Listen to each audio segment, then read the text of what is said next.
kita tidur seperti ini, saya contohkan dulu ya. Jadi kita tidur, tangan ini diletakkan di pipi, ya, tangan diletakkan di pipi di sini. Kemudian kenapa kita miring ke kanan? Nah, satu otak kita yang sebelah kiri itu berada di atas, sehingga tidak ditekan oleh otak yang sebelah kanan, sehingga dia lebih enteng nanti selama proses daripada tidur itu. Kemudian yang kedua, secara singkat, ini saya harus cepat ini ya, nggak apa-apa ya. Jantung kita pada saat kita tidur seperti ini, maka jantung kita posisinya di mana? Di atas. Karena tadi kan jantung tadi kan sebelah kiri. Jantung kita kan sebelah kiri. Terus kemudian kalau kita miring ke sana, maka jantung kita di bawah, paru-paru kita di atas. Sehingga di saat memompa, di saat paru-paru memompa untuk ekspirasi dan inspirasi, itu menekan daripada jantung. Kenapa? Karena dia berada di sini. Bisa dipahami? Nah, jantung pun dia memompa yang 70 kali per menit, itu juga terhambat. Kenapa? Karena ada yang membebani. Saya ulangi lagi, jantung yang berada di bawah, kalau dia memompa, apabila di atasnya ada beban yang juga memompa, maka jantung lebih berat untuk mensuplai daripada kebutuhan kita yang ada di seluruh ini. Sebaliknya, kalau berada di atas, ini paru-paru 1, 2, 3, ini jadi bantalan buat jantung, sehingga jantung mompanya lebih rileks, lebih mudah. Kemudian paru-paru juga. Nah, di saat tidur itu pernafasan kita turun. Tidak 16, 12, 14, ya tidak sampai 20. Turun. Kenapa? Karena ini tadi.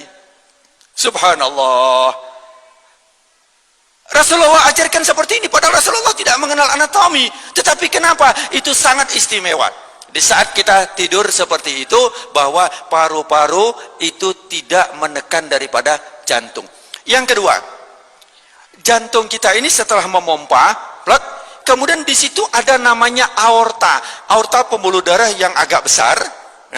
Itu kemudian posisinya itu lebih atas dari organ yang lain. Jadi kalau posisi seperti ini, ngapunten, seperti ini posisinya, ya, maka posisi daripada aorta tadi dia naiknya sebelah sini. Aorta itu dia gini, jantung telak masuk, kemudian dia akan memompa seluruh tubuh. Nah, ini posisinya berada di atas. Kalau berada di atas, sehingga dengan gaya gravitasi cairan itu mudah disebarkan seluruh tubuh, sehingga kita mudah sekali hilang rasa capek di saat kita tidur. Dan juga pembuangan dan pembersihan daripada di saat tidur itu adalah membersihkan racun. Racun-racun itu dibersihkan di saat kita tidur. Allah subhanahu wa ta'ala membuat mekanisme itu. Kenapa kita ngantuk, kenapa kita tidur, itu adalah sebenarnya karena Allah sayang sama kita, agar tubuh kita itu tetap dalam keadaan kondisi yang betul-betul prima, betul-betul istimewa. Tidur berapa jam? Nah, ini banyak teori yang mengatakan 8 jam. Sebenarnya bukan 8 jam, kalau bisa 6 sampai 7 jam.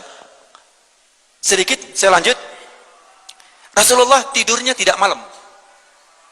Ya aja kira-kira jam 9 atau habis sisa sebentar. Ya habis sisa sebentar. Beliau tidur, kemudian bangunnya bukan subuh. Bangunnya dia lebih cepat, sepertiga malam. Ini beliau bangun. Inilah yang dilakukan oleh Rasulullah sallallahu alaihi wasallam. Jadi kita sekarang digeser, maaf, banyak tayangan TV, banyak ini, itu bergeser tidurnya. Kalau enggak jam 11 tidur, akhirnya bangunnya ya azan subuh.